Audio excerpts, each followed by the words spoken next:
All right, now I grouped these questions together. They're all concerning the upcoming fights with Canelo Cotto, Triple G Lemieux. So let me try to knock these out. First one is Raynel Camilo. Yo, Ego, if Canelo beats Cotto, do you think Canelo versus Triple G should in Dallas, Texas? I'm guessing it's take place in Dallas, Texas.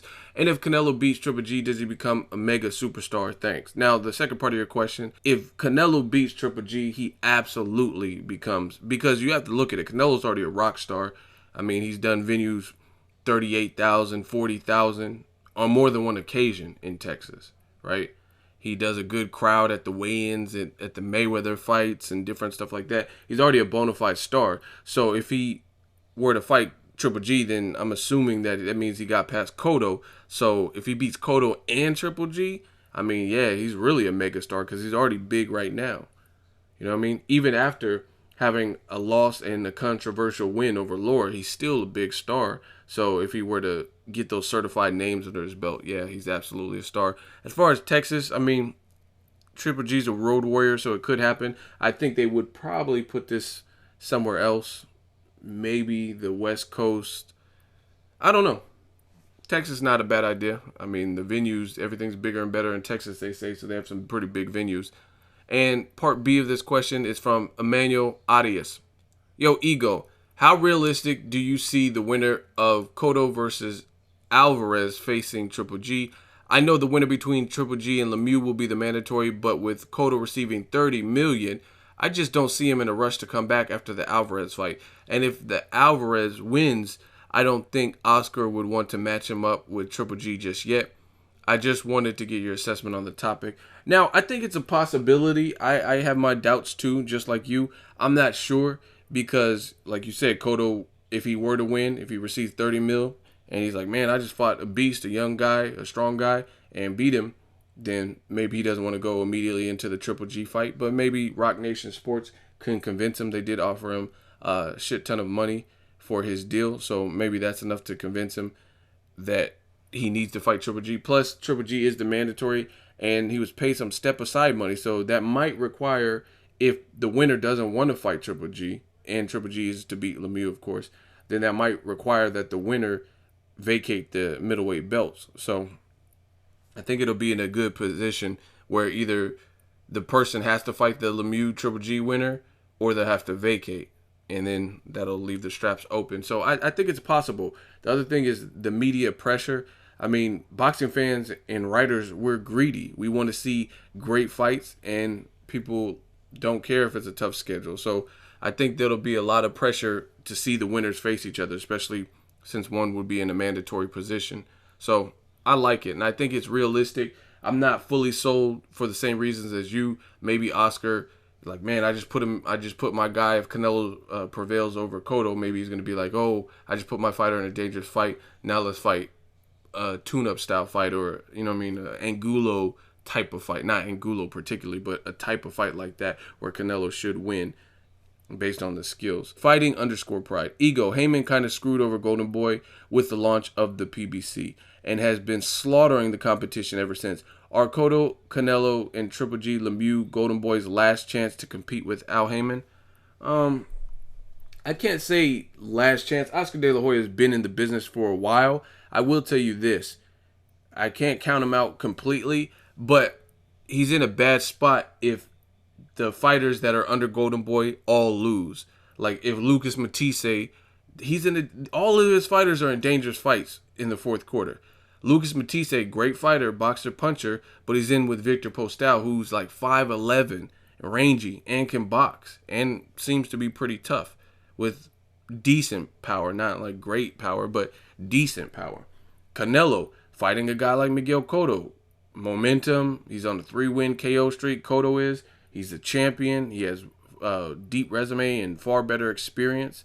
So that's a dangerous fight. So if Canelo, Matisse, and Lemieux, and Lemieux's in a dangerous fight with Triple G, I don't see him winning it. You know what I mean? That's just me personally. So if his stars, if Golden Boy's stars all lose, which is possible because they're great fights and they're all dangerous fights, it's possible. Like, put it this way. If you're a real boxing fan and you look at these fights and you can only see it happening one way, then I feel like you're probably biased.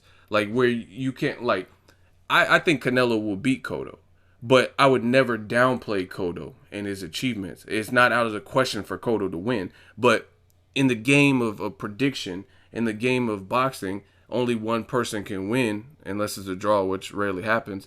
So you got to pick somebody. So even if my predictions were either way, right or wrong, everyone's going to have their picks. So to me, none of these picks, like basically, these are all good fights to the point where I wouldn't bet all my money, like my life savings and stuff, on any of these, because they're all 50-50 fights where they really could go either way or close to a 50-50 fight, like a 60-40, or there's different elements, like even the David Lemieux.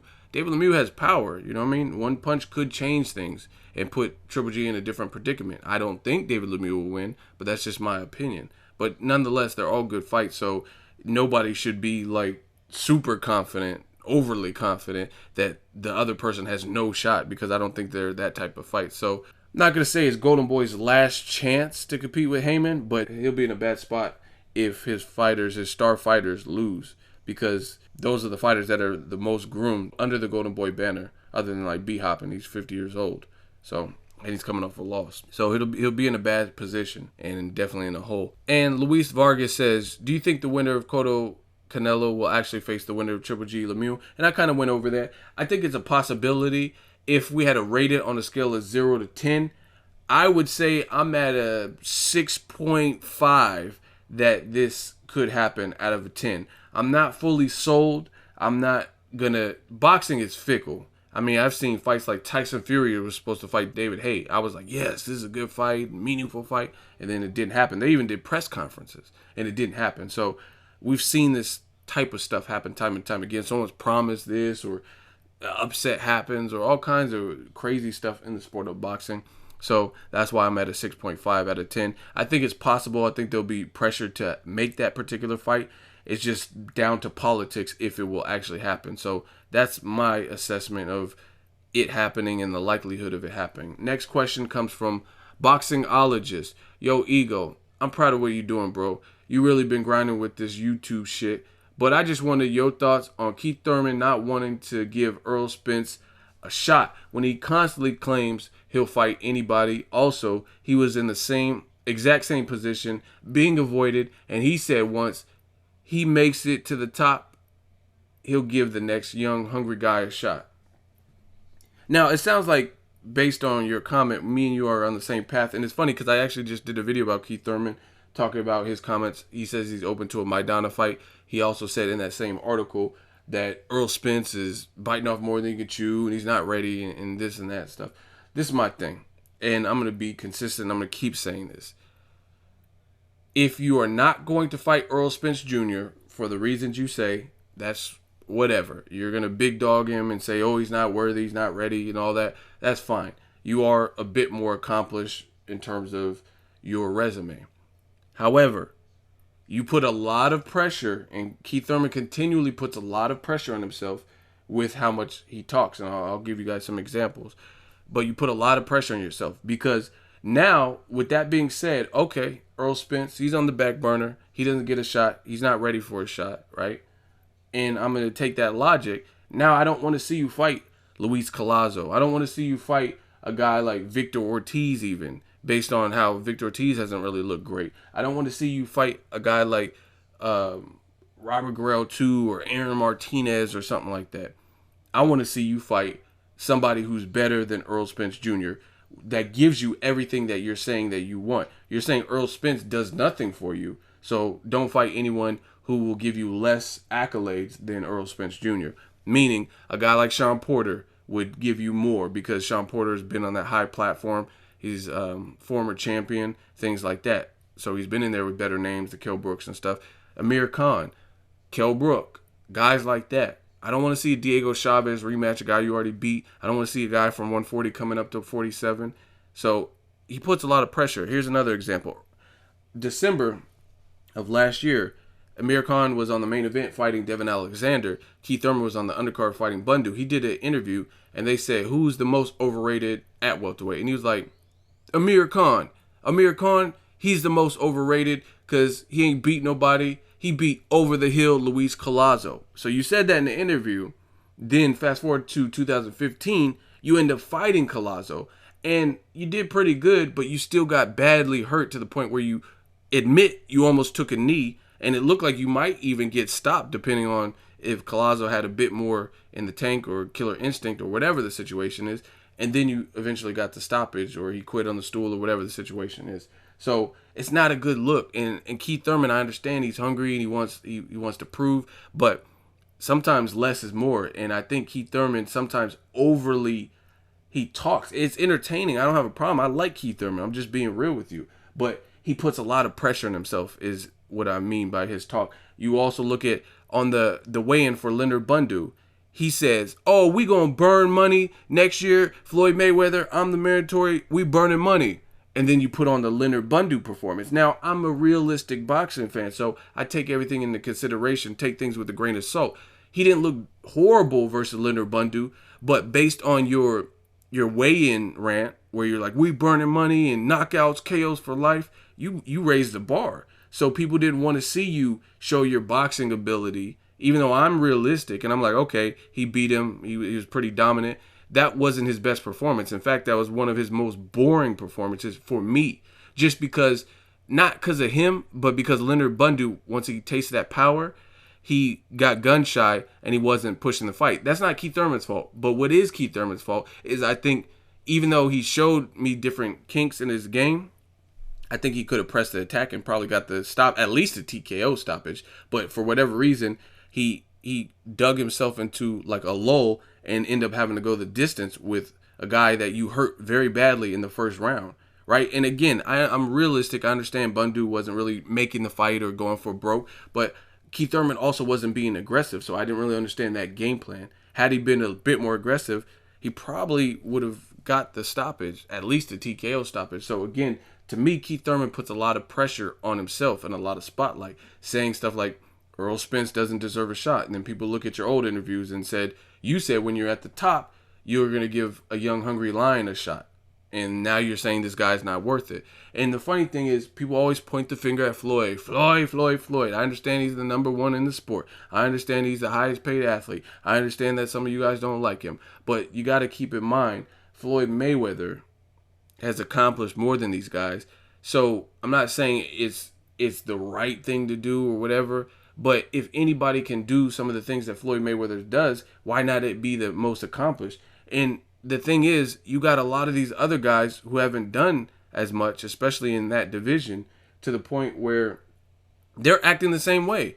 Like Keith Thurman, he's bad-mouthing Floyd, saying, oh, I'm not fighting Errol Spence, and he's using Errol Spence as a scapegoat and blah, blah, blah. And he's saying these things, and you're saying Floyd's ducking you or avoiding you in essence and not giving you a shot, but then you're not giving the person below you a shot, right? Then Amir Khan, same situation. Amir Khan saying, oh, Floyd Mayweather, he's scared, he's ducking, he's been running for years, and he doesn't want to fight me, he fears me. But then Kell Brook is chasing you down, who's a champion, and you're like, oh, I don't care about belts. It don't matter that he's a champion. I'm not giving him the fight because he's disrespectful. So it's a lot of hypocrisy, if you think about it, in the sport of boxing. Amir Khan, you're not going to give Kell Brook, that's a huge domestic fight. You're not going to give him the fight because he's disrespectful. What are you doing to Floyd Mayweather? You keep every interview that I've heard with Khan recently, he has something bad to say about Floyd Mayweather. And I'm not protecting Floyd. I don't say whatever you want, but then don't turn around and say, oh, like, why are you surprised that you're not getting the Mayweather fight when you're disrespecting Floyd? And you specifically said Kell Brook's not getting the fight because he disrespected you. Him and Eddie are disrespecting you. You know what I'm saying? So it's a lot of hypocrisy and double standards, and people who point the finger, cast the finger at one person for doing something, and they could be doing the same thing.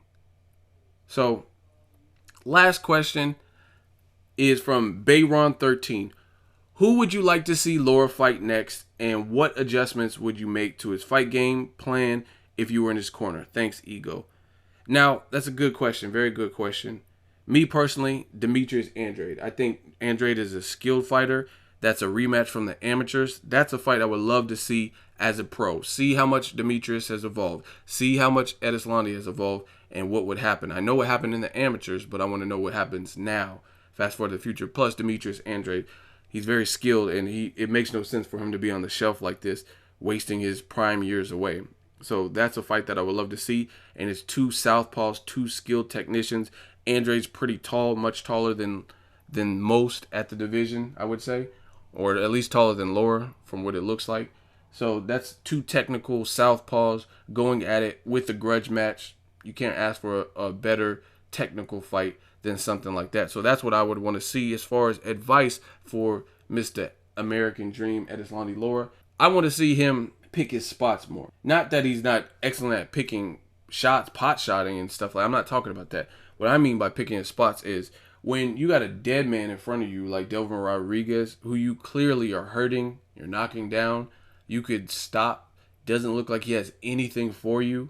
Erislandy Lara can take a little bit from some of the more aggressive fighters like the Canelos, even if you want to talk about a Cuban fighter, even Rigondeaux. Rigondeaux, a lot of people, this is why when people say Rigondeaux was boring, I never understood it, because a lot of people don't know shit about boxing. They just hear whoever, Bob Arum or whatever, say Rigondeaux's boring and they just run with it. But Rigondeaux's no punk. Rigondeaux, it might have been the first round versus Donaire. I don't know the exact round. I think it was the first round though versus Donaire. Donaire let off a bomb and hit Rigondeaux, and then all of a sudden Rigondeaux was like, and like came back with some heat. And you hear the commentators, you hear like Roy Jones like, oh, because we were impressed with Donaire's shot that he landed on Rigondeaux, and then Rigondeaux just fired back. So Rigondeaux's no punk. Rigondeaux, he's slick and he's elusive and jackal and all that stuff, but at the same time, he has that dog in him. He has a lot more dog than people expect. So to me, I want to see that dog brought out of Erislandy Lara in spots. Now, if you're in there with Canelo, I understand not like opening up fully, and you know what I mean? I thought he should have been more offensive in those late rounds, but I understand not going like crazy and going for broken and going too far away from the game plan. That's Canelo though. That's because Canelo has some pop, some skills, heart, things like that. Delvin Rodriguez, a guy that's been beaten several times, stopped by Cotto, lost to Austin Trout, battered, never really beat a premier name every time he stepped up. That's different. You should get those guys out of there. And I think Lara could get those guys out of there, but he's so used to going through the motions like, da-da, like, you know what I'm saying? He's just going through the motions and piecing dude up. He's dominant, he's winning, but he could make the icing on the cake, you know what I'm saying? The whipped cream. He can throw some sprinkles on his performance and actually get to stop it. He easily, in my opinion, could have stopped Delvin Rodriguez. You know what I mean? At least a TKO. Maybe not knocked him out cold, but if he would have amped it up a little bit more, the ref probably would have stopped it. Because, it doesn't make sense for a ref to allow someone, like if you watch the Delvin Rodriguez fight, he was getting ragdolled. It doesn't make any sense to let it keep going on. So all they had to do is get more aggressive in a small spot, in a small chunk, and it probably would have got stopped. Trust me, I know boxing. So that's my advice for Lara, is pick and choose your spots of when you could be a little bit more aggressive and less like amateurish, like I'm scoring the points, and a little bit less like I'm elusive and I'm untouchable, stuff like that. Because I don't think Lara's a punk either. I don't think he has like the weakest chin possible or any, you know what I'm saying? I just think he's so used to that. He's used to dominating in his own way. Sometimes you have to do it, but you have to switch things, subtle things, but do it smart, right? Just subtle things. I'm not asking him to be a different fighter or fight a maniac style and fight like Ruslan and fight some dumb shit, but switch it up just a tad. Let me know what you guys think. Make sure you like my video. As always, hate, comment, and subscribe. Till next video is Ego signing off.